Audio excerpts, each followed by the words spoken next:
ستا د مینې لټون په دریاب کړلو چې لکو مې راځو چې پر کومې بځو چې لکو مې راځو چې پر کومې بځو ستا د مینې لټون په دریاب د ژوند لار چې لکو مې راځو چې پر کومې بځو چې لکو مې راځو چې پر کومې بځو.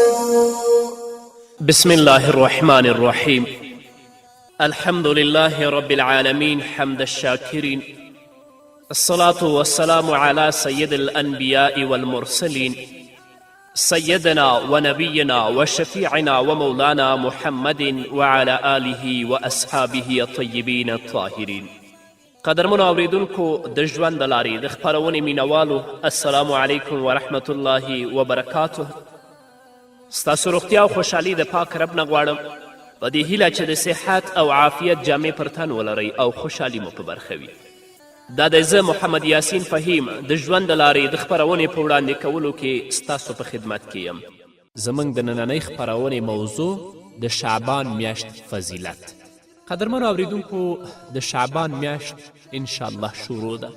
الله رب العزت د رمضان په شان شعبان میاشتې ته هم ډیر برکت او ډیر فضیلت ورکړی دی. لکه څنګه چې الله رب العزت د رمضان او د روژې میاشتې ته فضیلت او برکت ورکړی، همدارنګه الله رب العزت د شعبان میاشتې ته فضیلت ورکړی. محمد رسول الله صلی الله علیه وسلم به په کثرت سره د شعبان په میاشت کې روژې نیولې. کله به چې د شعبان میاشت داخل شوه نو رسول الله صلی الله علیه وسلم به اکثر په دې میاشت کې روژه و، ان تر دې چې حضرت عایشه رضی الله عنها فرمایي چې محمد رسول الله صلی الله علیه وسلم به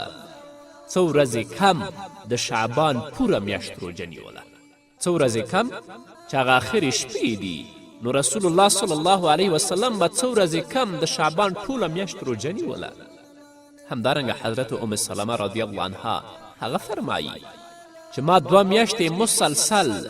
روژو نیولو باندې کله هم محمد رسول الله نه دی لیدلی غیر د شعبان او د رمضان نه، چې په دې دواړو میاشتو کې به محمد رسول الله صلی الله علیه وسلم پوره روژې نیولې، غیر هغه څو ورځې د شعبان آخري هغه به یې نه نیولې، نورې به ټول رسول الله صلی الله علیه وسلم په دې میاشت کې روژه و. همدارنګه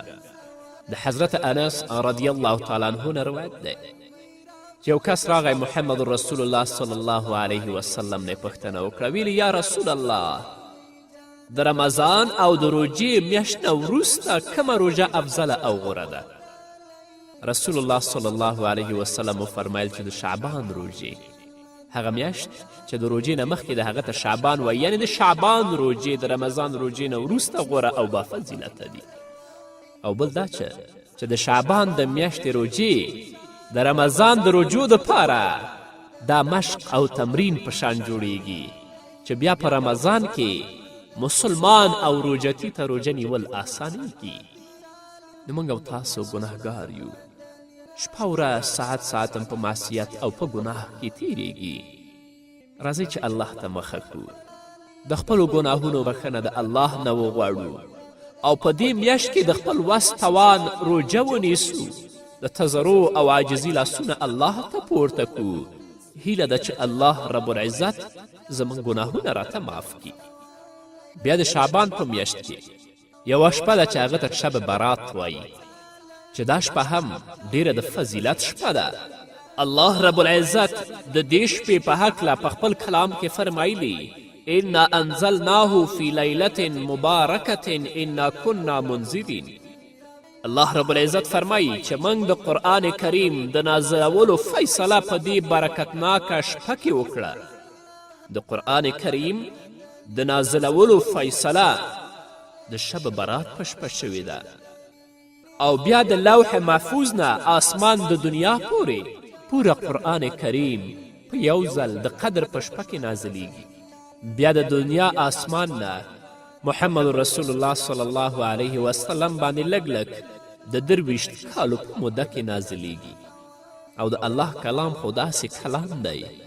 چې د دې سره د چا مینه او د چا تعلق پیدا شه هغومره به الله رب العزت د دې انسان مرتبه مقام او د عزت به اوچتوي نو د قرآن کریم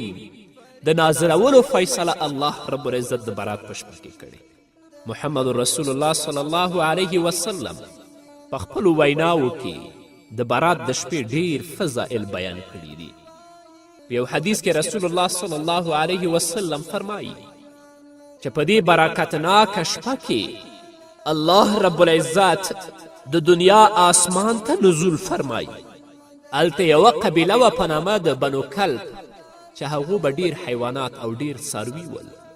نو رسول الله صلی الله علیه وسلم فرمایي چې په دې برکتناکه شپه کې الله رب العزت د دنیا آسمان ته راکوزیږي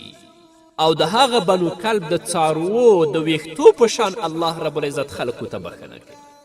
د هغو د ویښتو د شمیر نه هم زیات الله رب العزت د ګنهګارو مغفرت او بخښنه کوي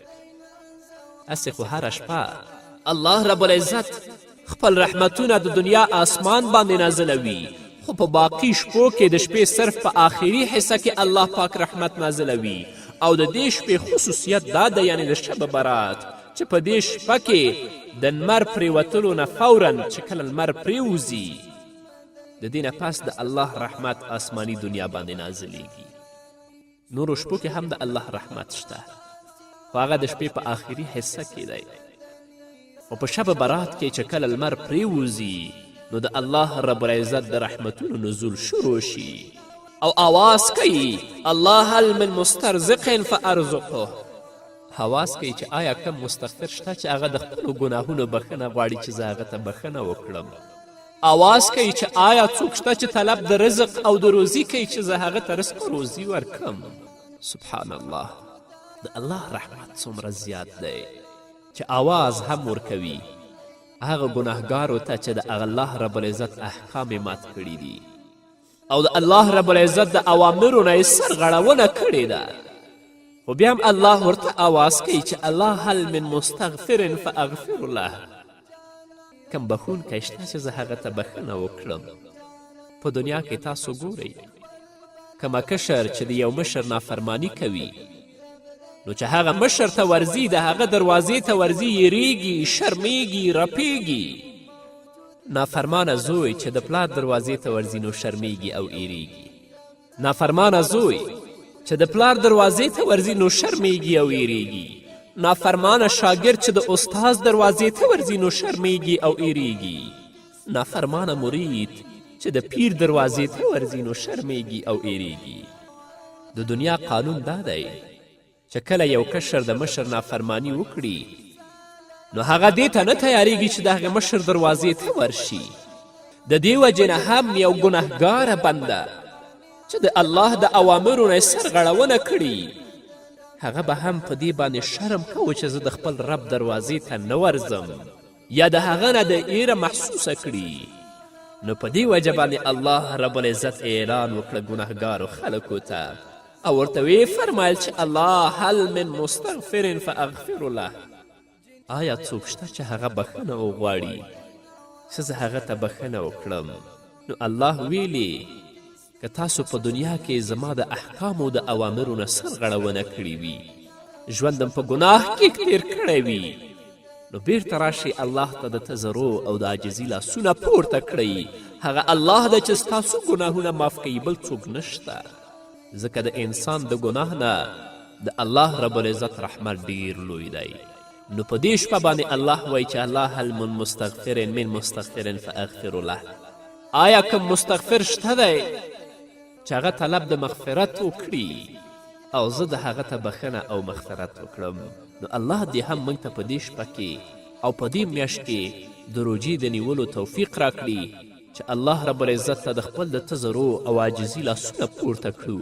او د خپل د ګناهونو بخښنه وغواړو قدرمنو اوریدونکو د خپرونې په دې وخت کې راځو لنډې دمې ته دمې نه وروسته زموږ خپرونه دوام لري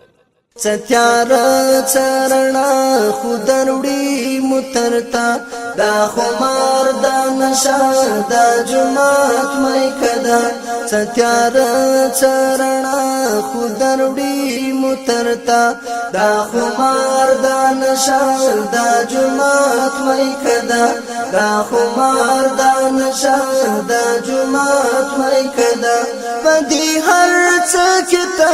کدے گل کا خوشبو چیلکو میرا جو چی پر کو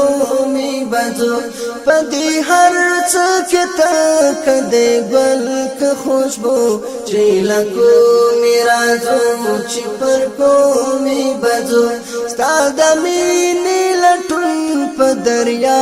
پھولا ہو چیلکو میرا جو چی پر کو می بجو چیلکو میرا جو چی پر کو می بجو. قدرمنو اوریدونکو بیا هم زموږ سلامونه او نیکې هیلې ومنئ. همدارنګه الله رب العزت فرمایي الا هل من مسترزق فارزقه. د رزق په تلاش کې د الله بندگان در بدره ګرځي خو الله ورته وایي ای انسانه د رزق خزانې زما سره دي، ته زما دروازې ته راشه، ته زما نه د رزق او د خوراک مطالبه وکړه، زه به ستا طلب او ستا غوښتنه پوره کړم. نو که زه تا ته رزق درکول وغواړم نو که د ټول کائنات طاقتونه راټول شي دا ستا رزق نشي بندولی، او که زه تا د رزق نه محرومول وغواړم چې د رزق نه دې محروم کړم نو که د ټولو کائناتو طاقتونه راټول شي نو د یو اوري او د غوښ دانې برابر تا ته رزق هم نشي درکولی. په داسې برکتناکه شپه کې چې په دې کې د الله رب العزت رحمت مسلسل نازلیږي او د باران په شان د الله رحمت وریږي، خو د الله رب العزت په دې رحمت کې چې د باران په شان وریږي بیا هم دوه سړي داسې دي چې هغوی د رحمت نه محرومه پاتې کیږي. یو مشرک دی او دویم هغه څوک چې په زړه کې کینه ساتي. محمد رسول الله صلی الله علیه وسلم فرمایي چې په دې برکتناکه شپه کې د دې دوه سړیو بخښنه نه کیږي. یو مشرک یعنی هغه کوم کس چې د الله رب العزت په ذات او صفاتو کې د الله رب العزت مخلوق شریکوي، د دې بدبخت مغفرت په دې برکتناکه شپه کې نه کیږي تر کومه پورې چې دا ګناهونه پرې نږدي او توبه ونه باسي تر هغه وخته پورې د ده مغفرت نه کیږي. د الله رب العزت واضح اعلان دی ان الله لا یغفر ان یشرک به ویغفر ما دون ذلک لمن یشاء. الله رب العزت بخښنه نه کوي هغه چاته چې هغه الله سره شریک راوړي، او که چا شریک نه یې راوړی نور ګناهونه کړي وي الله چې چاته وغواړي هغه ته بیا بخښنه کوي. په یو بل آیت کې الله رب العزت فرمایي ولا يدخلون الجنة حتى یلج الجمل فی سم الخیاط. الله رب العزت فرمایي چې مشرک تر هغه وخته پورې جنت کې نشي داخلېدلی تر کومې پورې چې اوښ د ستنې په سوري کې داخل نشي، او د ستنې په سوري کې د اوښ داخلېدل محال او ناممکن دي. بلکل همدغه شان د مشرک جنت کې داخلېدل محال او ناممکن دي. نو مشرک ته الله په دې شپه کې بخښنه نه کوي. او حال دا چې الله رب العزت رحمت د باران په شان وریږي. شیخ التفسیر حضرت مولانا احمد علی لاهوري رحمه الله لیکي که یو انسان 5 وخته منځونه کړي په خپل ژوند کې، روژه یې نیولي، حجونه یې کړي، زکاتونه یې ورکړي، همدارنګه صدقې او خیرات یې کړي، د الله رب العزت د کلام تلاوت یې کړی، خو د هغه په زړه کې د یو غوښتو دانې برابر هم شرک وي او د توبې نه بغیر د هغه وفات وشي نو دا سړی به د جنت خوشبویي هم بوی نه کړي. حال دا چې د جنت خوشبویي د 500 کالو مسافت نه هم د انسان مشام او پوزې ته رارسیږي. نه د هر څه نه مهمه د خپل عقیده ده چې خپل عقیده سالمه وګرځوو. هغه خرافات یا د غیر الله عبادتونه چې دي د هغه نه لرې شو. که هغه د پیر سجده ده که د قبر سجده ده هغه لرې کړو، الله ته سجده وکړو. نو الله رب العزت مشرک ته په دې شپه کې بخښنه نه کوي. دویم سړی چې په دې شپه کې الله هغه ته بښنه نه کوي د الله د رحمت نه هغه محروم وي هغه کینه ساتونکی انسان دی د دې به هم په دې برکتناکه شپه کې مغفرت نه کیږي کینه شرک سره یو ځای شوې ده چې دې دواړو ته په دې شپه باندې بښنه نه کیږي دا د دې وجې نه چې شرک یو داسې ګناه ده چې دا الله پاک نه معاف کوي او کینه هم د بنده حق دی دا هم الله پاک نه معاف کوي نو هیڅ یو مسلمان ته دا مناسب نه ده چې د هغه بل انسان سره بل مسلمان سره کینه او حسد په زړه کې وساتي رسول الله صلی الله علیه وسلم فرمایي لا یحل لمؤمن ان یهجر اخاه فوق 3 ایام رسول الله وایي حلال نه ده یو مؤمن ته چې د خپل بل مؤمن ورور پرېږدي بره د 3 ورځو اوس وګورو چې څه کول پکار دي او څه نه دي پکار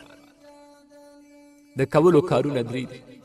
په دې میاشت او په دې شپه کې 2 کارونه د رسول الله صلی الله علیه وسلم د قولی حدیث نه ثابت دي یو کار د رسول الله صلی الله علیه وسلم د فعلی حدیث نه ثابت دی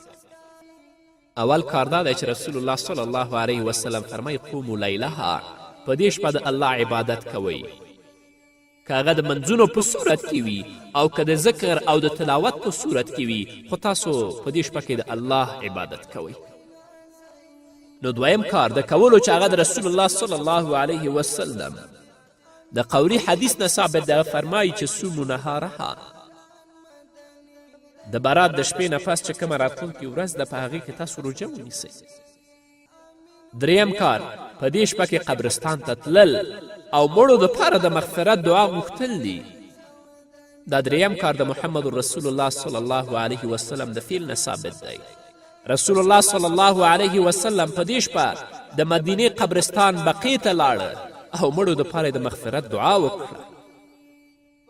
نو په دې شپه او په دې ورځ کې د الوا پخول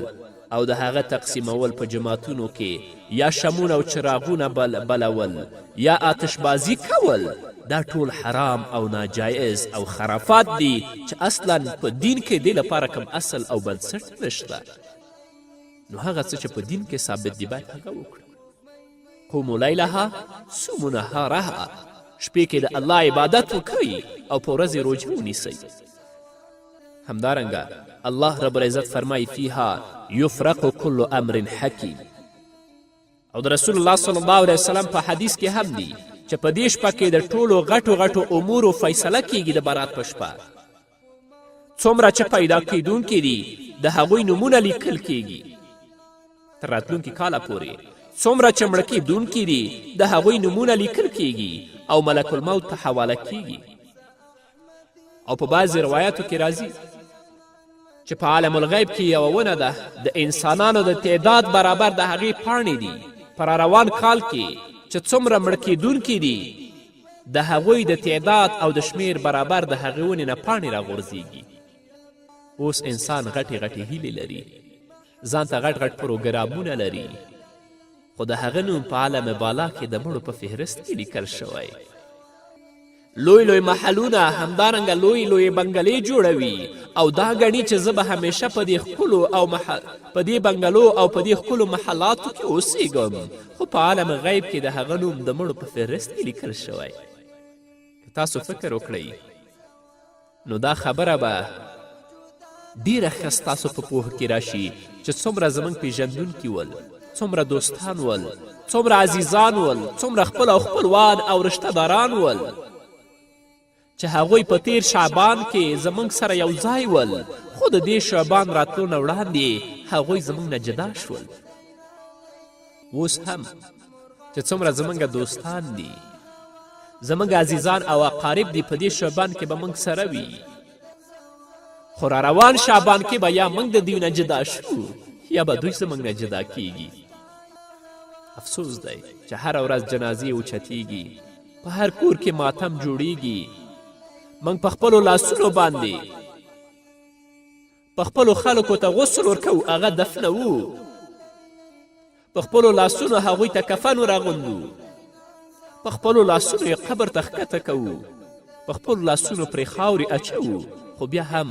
موږ عبرت نه اخلو الله رب العزت دې موږ ته د نیکو اعمالو توفیق راکړي که موږ په دې شپه نشو پاڅېدی او عبادت نشو کولی او د نیکو کارونه هم نشو کولی نو کم از کم د ګناهونو نه خو به د خپل ځان او د خپل اولاد د بچ کولو کوشش وکړو که شپې نشي اوچتېدلی په دې شپه کې د الله عبادت نشي کولی په ورځ کې روژه نشي نیولی خو خپل ځان او خپل اولاد خو باید د ګناه نه بچ کړو هغه کار وکړو چې هغه د رسول الله دین سره تړاو لري دا نه چې د هغه د دین نه خلاف وي قدرمنو اورېدونکو دا وه زموږ نننۍ خپرونه چې ستاسو درانه حضور ته وړاندې شوه تر بلې خپرونې پورې تاسو په پاک رب سپارم پاتې ژوند او پاتې ورځم نیکمرغه ښاد بریالي او کامیابه اوسئ تای پټ کشکارا زما واورا نارا دا وجود د زندان د ارواح خانه تای پټ کشکارا زما واورا نارا دا وجود د زندان د ارواح خانه دا وجود د زندان د ارواح خانه ستا د عشق د پرهار بتر کو می ساتو چې لکو می راځو چې پر کو می بځو ستا د عشق د پرهار بتر کو می ساتو چې لکو می راځو چې پر کو می بځو ستا د مینې لټون په دریاب کړلو چې لکو می راځو چې پر کو می بځو چې لکو می راځو چې پر کو می بځو غرونه ستا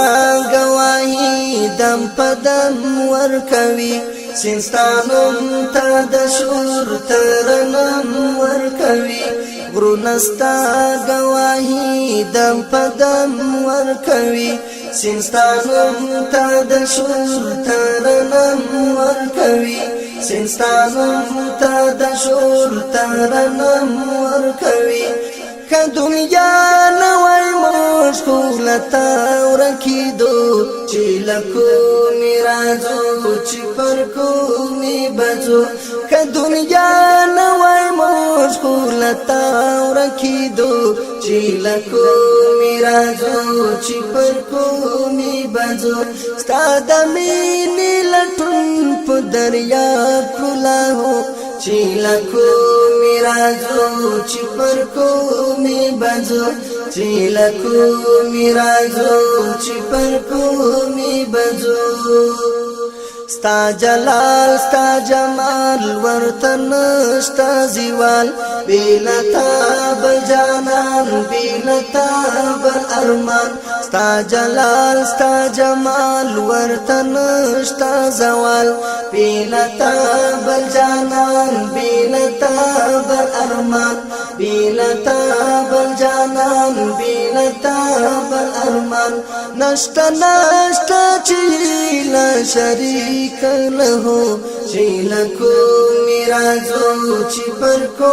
می بځو نشته نشته چې لا شریک له چې لکو می راځو چې پر کو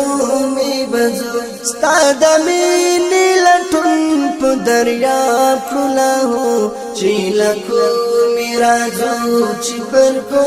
می بځو چې لکو می راځو چې پر کو می بځو ستا د مینې لټون په دریاب کړلو چې لکو می راځو چې پر کو می بځو چې لکو می راځو چې پر کو می بځو چې لکو می راځو چې پر کو می بځو